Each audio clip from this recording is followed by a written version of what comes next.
Halo sahabat bonsai, berjumpa lagi di channel Zona Bonsai Bali. Di video kali ini saya akan berbagi proses dari bahan bonsai kimeng yang saya buat dari bahan kimeng yang ondrok jadi kimeng gabungan dan saya tempel dengan bahan sisa. Nah, ini adalah proses pertama. Tahap pertama dari penggabungannya, ini saya gabung sekitar 20-an bahan kimeng sudah 1 tahun yang lalu ya sahabat bonsai. Nah, kenapa saya menggunakan bahan-bahan yang sederhana seperti ini? Nah, ini kebetulan adalah sisa-sisa pucuk yang saya ambil dari bahan stekan pecah batang yang saya aplikasikan di batang utamanya yang lebih besar, dan pucuk-pucuknya saya potong, saya stek dan saya pakai untuk gabungan seperti ini. Nah, jadi yang baru bergabung jangan lupa dukung channel saya dengan like, komen, dan tekan tombol subscribe dan nyalakan tombol lonceng agar tidak ketinggalan video-video terbaru dari saya. Tentunya subscribe-nya gratis dan jangan lupa share juga untuk mendukung kemajuan channel ini. Nah, ini untuk penggabungannya sendiri, dulu saya memakai tali rapia yang saya pakai untuk mengeratkan batangnya supaya menyatu. Nah, jadi seperti ini sahabat bonsai, di tahap pertama penggabungannya seperti ini.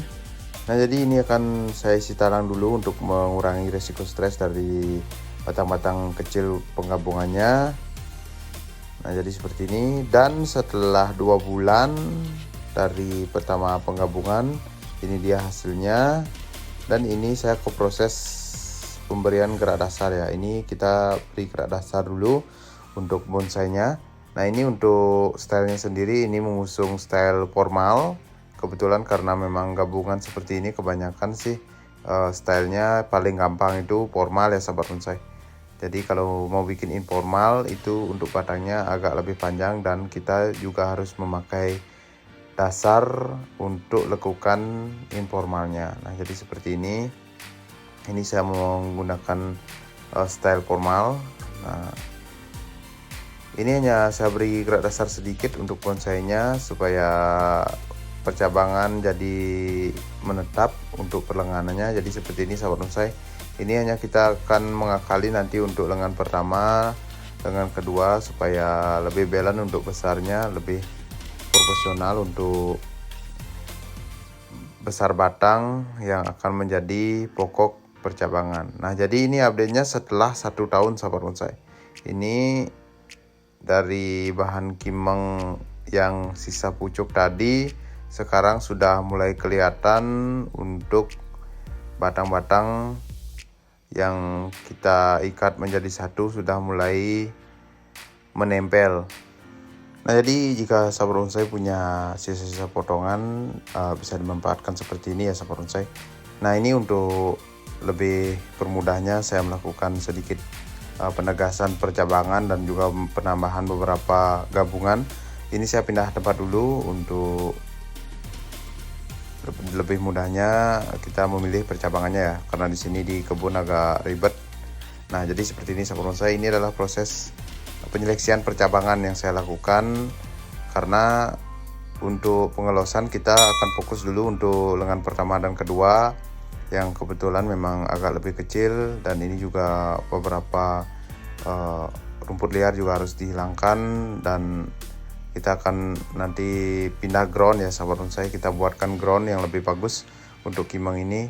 Nah, ini juga lumayan hasil iseng-iseng yang 1 tahun ya, cukup lumayan sabar lah, 1 tahun sudah kelihatan seperti ini. Jadi sangat recommended sekali ya sahabat bonsai membuat gabungan seperti ini. Ini cuma 1 tahun, bayangkan kalau kita buat banyak dari pucuk-pucuk sisa, kemungkinan 1 tahun sudah punya bahan demekan ya sahabat bonsai. Nah, ini kalau ini kayaknya sih lebih dari 30 cm, ini kemungkinan nanti masuk medium lah ya, seperti ini sahabat bonsai. Ini adalah hasil murni 1 tahun kalau penggabungannya ya. Ada beberapa yang mati dari penggabungannya, itu normal lah sahabat bonsai, tidak semua bisa hidup ya.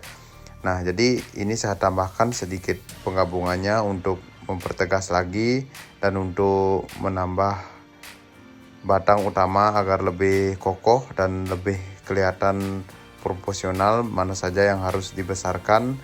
Nah, jadi seperti ini, seperti biasa saya ikat pakai tali rapia juga supaya tidak kemana-mana ya, supaya tidak tercekik juga. Kalau misalkan kita pakai kawat bisa saja ya sahabat bonsai, cuma bisa lebih tercekik ataupun lukanya lebih keras, jadinya membuat batang yang baru kita kabung akan stres dan bisa juga menimbulkan kematian. Nah, jadi seperti ini sahabat bonsai.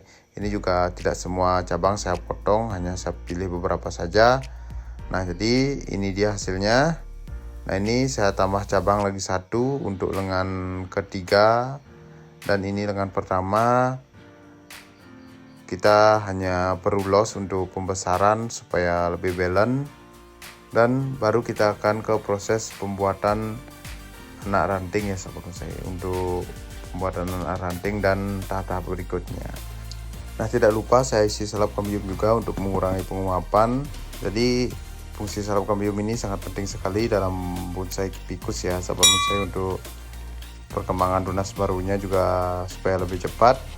Nah, ini kita pindah ground nanti, dan saya push untuk perkembangan pertumbuhannya juga dengan menggunakan pupuk. Nah, jadi itu dia sahabat bonsai, sedikit video kimang gabungan dari saya, dan ini dia paling terupdate-nya.